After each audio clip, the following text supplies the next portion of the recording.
What is KTM? Where do we come from? You know, KTM is a company founded back in '53 in Austria, in a small facility with 130 people, with just less than 7,000 bikes a year. And in the meantime, last year we made more than 100,000 bikes, overtaking BMW in terms of numbers, and that makes us the largest motorcycle manufacturer in Europe.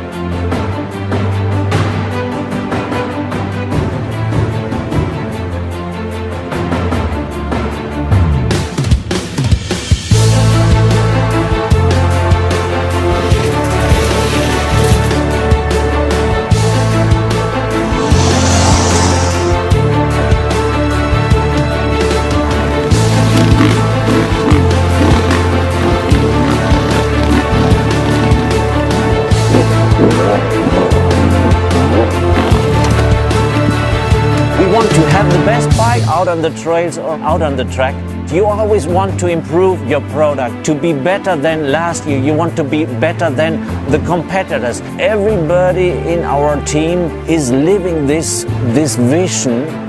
We live motorcycles, we dream motorcycles, and that's how we create motorcycles.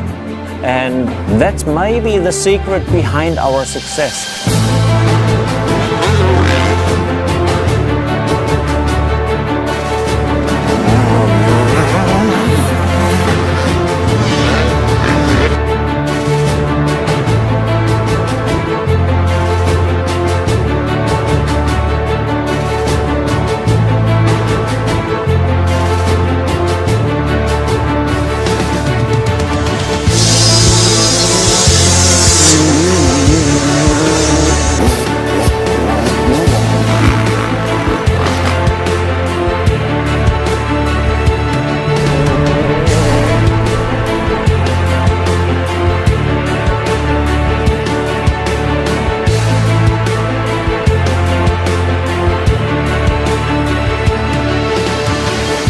We made it for model year 2014. All the improvements, all the modifications, motocross, EXC, 2-stroke, 4-stroke, enduro rider, motocross rider. Whatever you like at KTM, you will find it.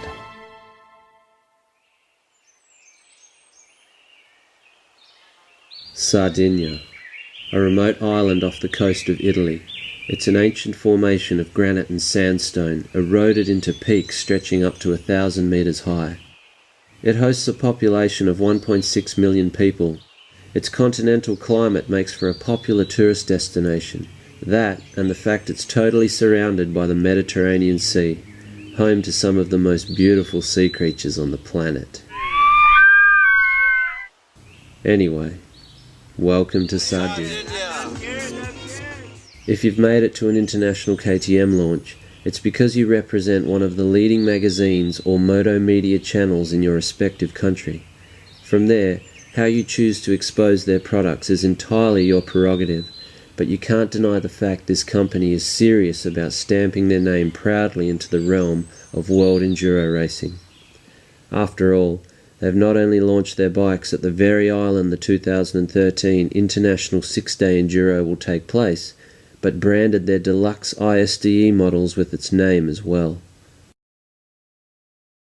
It's an early start from our fool's paradise. We're off to a 2014 KTM Wonderland. For a moto rider, this is Christmas. Everywhere you look, you're surrounded by a selection of untouchable motocross and enduro hardware. Untouchable in the sense that the retail consumer won't even see these bikes for months to come. And we're about to go and ride the wheels off them. But before the fun begins, we're obliged to meet the team who make it all happen. Good morning, everybody. Good morning, Sardinia. Welcome to our press launch, off-road press launch 2014 here in the nice thing. There's always the obligatory chat with the KTM factory rider, backed up with some insight into KTM's success in the market share. 60,000 off-roaders, and the rest is on the street. The bit I like the most, though, is the detailed explanation by the engineers on how they've come to make specific updates. There is one reason. Last year I was a little bit pissed because I damaged my finger again. And so I convinced everybody that we have to make new handguards. Presentation out the way, every journalist is itching to get out on the bikes. You've basically got a day and a half to ride the models relevant to the content you intend to create. It's first in, best dressed, as you're allocated models via a well-planned schedule. If you're last in line, you basically get whatever's left, but given there's about 4 of every model on hand, you get to ride everything eventually. To test the EXC range, a 20-kilometre enduro loop starts from the pit paddock, which also offers a detour out to a motocross track for testing the SX range. I figure I'd go straight out to the MX track and take the opportunity to stick a GoPro on KTM factory rider and world motocross champion Tony Caroli.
It's cool to sit and watch Caroli do his thing, but I've got work to do.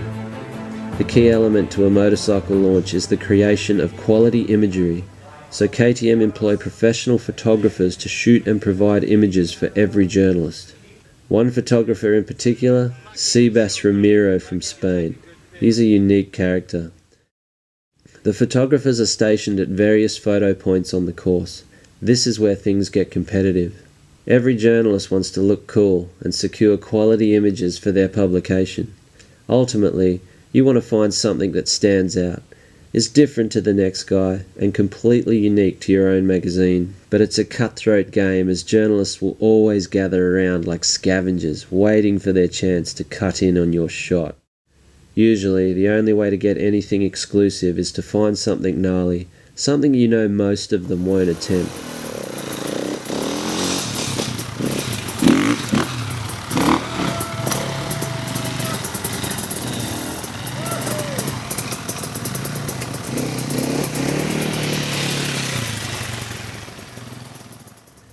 As it turned out, impressing Sebas worked in my favour, as he was happy to venture out and set up an exclusive shot with me in our own time. I wanted to nail a unique cover shot for Dirt Action magazine, while Sebas wanted to add something special to his ever-growing portfolio of amazing images.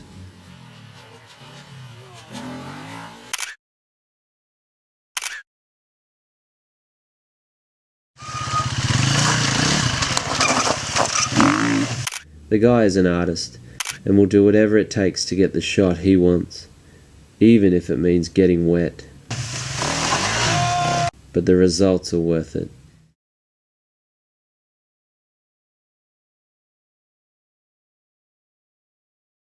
They say the harder you work, the luckier you get.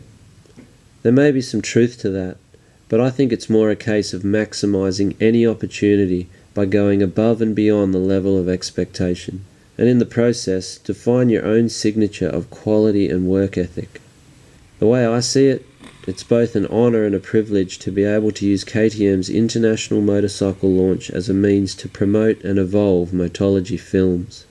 At the same time, offer riders around the world an insight into a company that is truly passionate about building dirt bikes.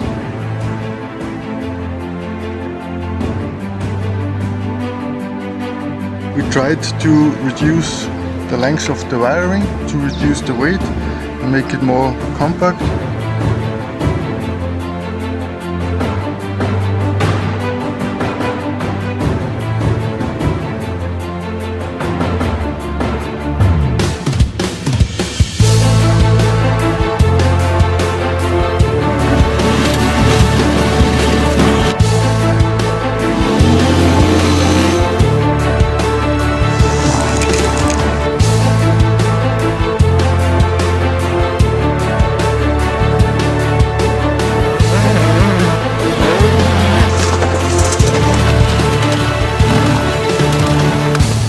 Every single member within R&D and also sales and marketing is doing races, or at least motorcycle riding, and that's our passion. We not just work for motorcycles, we live motorcycles. Our goal is to really be number one in all kind of off-road fields.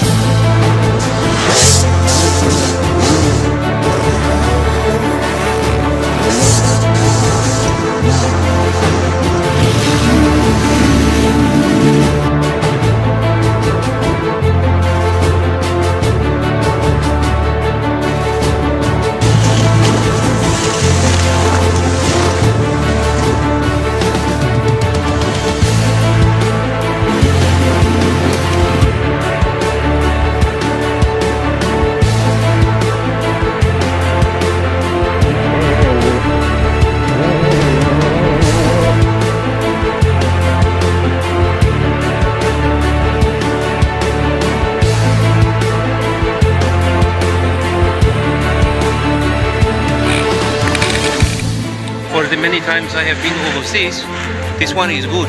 Our latest products are really more than competitive. They are even benchmark in many respects, and that's the goal, to be the number one, not just in racing but also in the sales.